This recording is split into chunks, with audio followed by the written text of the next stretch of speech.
you ever been to a carvery? What's that? You been to Harvester before? Yes, I have. That's a carvery. Basically, you go in. It's like a meat-based buffet, I guess, like with your turkey, your chicken, your roast. Basically, like a roast buffet. That's what I'm trying to get to. No. I've never been a big fan of them. We used to go back as like young kids, but I think that was mainly because of my family. But for me, I've always preferred like an actual roast. Carveries have always had this like stigma, right, where like the quality of the meat isn't the best based on the fact that it's like being served to not masses but like tens and tens of people. Because obviously if we'd made something, we put in love and care into it. This is like mass gravy and turkey creation. Never the best. So like catering style is a lot more. Yeah, it's completely different. Okay. And today we're watching Gordon Ramsay go to a carvery. Hopefully it's with some UK people, some grey hair people, you know, from the England who are probably lovely souls and like rubbish bland food. Just like my grandparents. You know what? Our generation of grandparents, Yeah. like our grandparents, they all have bland palates. They are a World War II generation, but I agree, they just lived off basic meats and potatoes and not even veggies. Or maybe your family a bit more, but like definitely mine. Because my family, if we take them to, you know, a Thai restaurant or whatever, they are like, it's too much seasoning. Yeah, too much seasoning. Yeah, too much flavours. They're not used to it. They just like the bland food because that's what they. We don't want no bland food in this. No way. Before we even get into today's video, make sure you check out the top corner right here, for our Gordon OK playlist, which is basically all of our Gordon Ramsay reactions. And of course, we're on the road to 1,000 subscribers. We are so close. So any help would be much appreciated. So before we get into today's video, make sure to leave a like, comment, subscribe, and let's get into it. Fuck me. Look at it. Oh, it's a church. It's beautiful. Here's the vicar. Hello. Good afternoon. Scott. Gordon, nice to see you. It's a pleasure to meet you. And you are the I'm the owner. owner. This Good to see you. handshake is Beautiful far place. too long. And the Carvery's been here for 20 years. Yes. So it's almost sort of the heartbeat of the restaurant. It doesn't look bad Yeah, so it's the far. tradition around here. If you talk to people, Never been to a Carvery for ages. Last time I went, I think it was back in 1982, called the Bernie Inn, and it was fucking ghastly. I'm the youngest here by miles. It's almost like they've opened a soup kitchen for the elderly.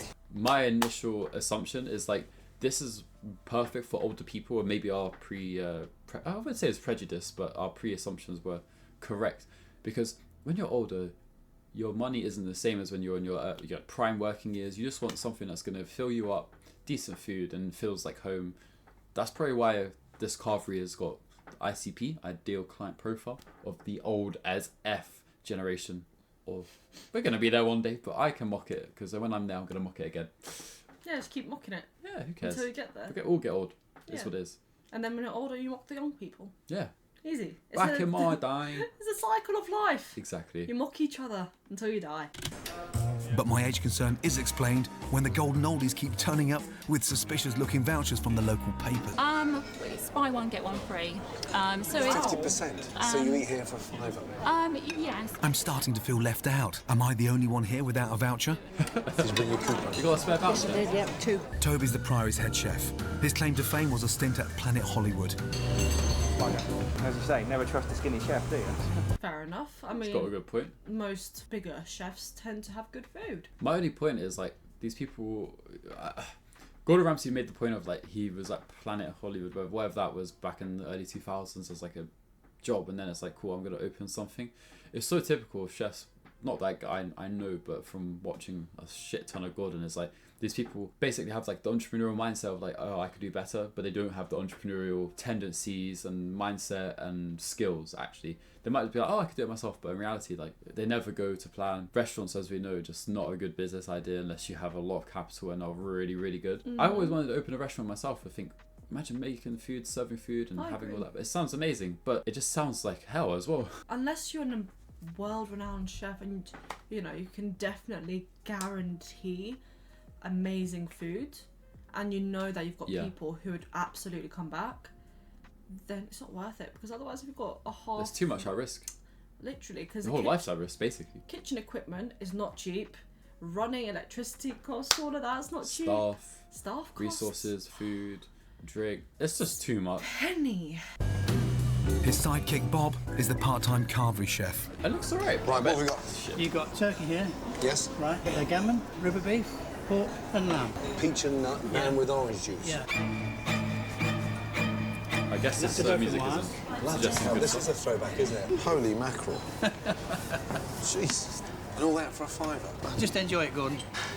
Roast potatoes cooked to fuck, and stuffing that was like sort of trying to cut through a silicone implant. Even the quality of the beef was dry. That was shocking. I haven't met...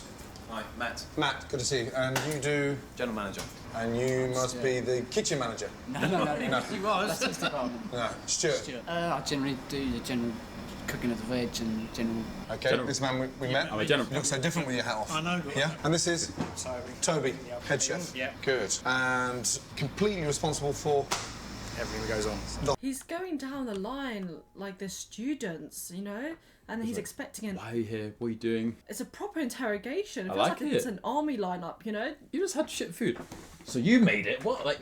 He's trying to suss out who's No, going to I'm shout. the general of vegetable cooker, commander, third rank, master chief. You know, like, bro, just say I cook veg. That's your job. Then when you say I'm a trainee chef as a teenager, like, I mean, No, when you're fair young, enough. fair enough. Just the last guy, he's like, I'm a head chef. Are you sure? It's so like, he that knows- shit look dead. It's so he knows who to go off at. That's what it is. Yeah. Because he's not going to go off at the teenager. He's not going to go off at the one who cooks the vegetables. Yeah, who's getting shot at here? It's going to be the one who's cooking the shite meat and potatoes. And it wasn't Actually, me. maybe the veggie, but guy might have done the potatoes. But that's not the point. I was really excited when I walked in.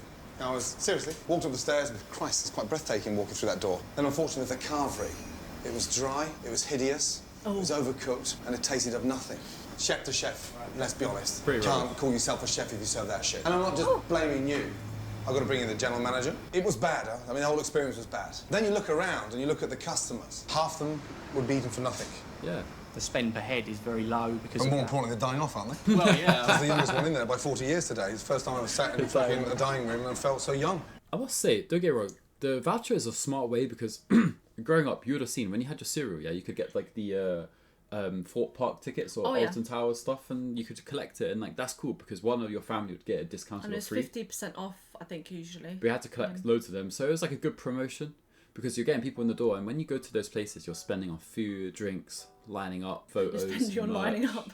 Yeah, because you go for the queue skips and all that. That is smart, but when you do it in a restaurant or Carvery where it's already low barrier to entry with price, it's $9.99, yeah? That portion is more than $9.99 or £5 actually because it's half price. That is just, like I said, to my earlier point, people get a job, think they could do it better than their business, implement a ton of stuff, do really badly, get told that they're not doing it correctly, and then they just keep going on.